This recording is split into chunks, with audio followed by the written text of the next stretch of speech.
no one knew exactly how it started. One morning, across every continent, every country, every forest, the trees were simply gone, not cut down, not burned. Dawn vanished without a trace, from the thickest jungles of the Amazon to the icy pines of Siberia, from ancient oaks to the smallest saplings, not a single tree remained. The ground where they once stood was smooth, barren soil, as if the earth itself had forgotten they ever existed.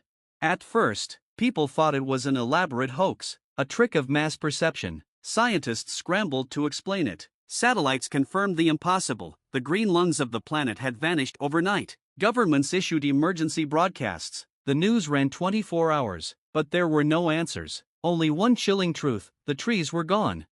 16-year-old Lila had lived all her life on the edge of the vast forests of the Pacific Northwest. She woke that morning expecting to see the towering silhouettes she had known since childhood. Instead, there was emptiness. The land stretched out like a vast open wound, stripped bare, unnervingly silent. Even the birds were gone. She stood outside her house, barefoot in the cold morning air, staring at the horizon where forests had once rippled like waves of green. Now there was nothing. The first few days were chaos. Supply chains collapsed. Timber industries vanished overnight. People panicked. But it was only the beginning. The true cost revealed itself slowly. The air grew thinner, harder to breathe. Without trees, the planet's balance faltered. Carbon dioxide levels began to rise. The skies dimmed with strange colors, not from pollution but from atmospheric imbalance. The winds carried dust where once they carried pollen and leaves. And then came the heat. Without forests to anchor the weather, droughts spread, rivers shrank. Cities near former forests suffered power blackouts as hydroelectric stations failed. Wild animals, already bewildered by the loss of habitat, began to wander into urban spaces, lost and starving. Entire ecosystems unraveled like threads pulled from the edge of an ancient tapestry.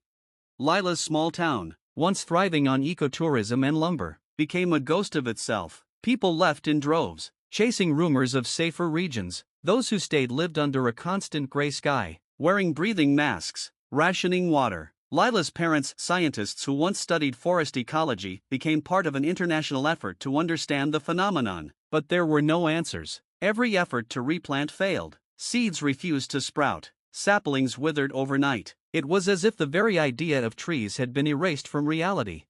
But amid the despair, something strange began to happen to Lila. It started with her dreams. She saw forests not dead or dying, but alive, impossibly alive. Towering trees with golden leaves, glowing in darkness. She heard whispers in languages she didn't understand, felt the weight of something ancient and immense pressing at the edges of her mind. Each time she woke, the feeling lingered. The trees were not gone, they were somewhere else. One evening, following a tug in her heart she couldn't explain, Lila ventured into the empty land where the forest had stood. Alone, beneath the bruised sky, she touched the barren earth, and she heard it, a heartbeat, faint but steady. The ground was alive. Visions flooded her senses. She saw forests in other worlds, other dimensions, trees that stretched into alien skies, roots that dug into stars, canopies that breathed light instead of air. The disappearance, she understood, was not destruction, it was migration. The trees had left. Why? She couldn't say. Perhaps to escape humanity's endless harm, perhaps to survive a future catastrophe yet unseen. Or perhaps they had always had the power to leave, and had only now chosen to use it. Lila's dreams grew stronger. She began to draw without stopping, spirals, roots, leaves of impossible color. She spoke in her sleep in forgotten tongues. Her parents, terrified but fascinated, documented everything. And then one day, standing on the empty soil, Lila vanished.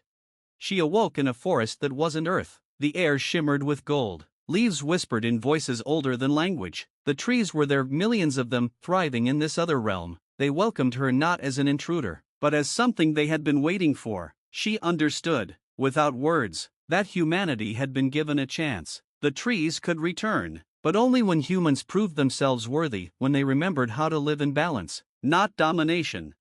Back on Earth, Lila's disappearance became another mystery in a world already drowning in questions. The planet continued to wither, oceans rising, storms growing wilder, cities falling silent. But in forgotten corners, some began to dream as she had. They, too, saw forests. They, too, felt the pulse of something waiting.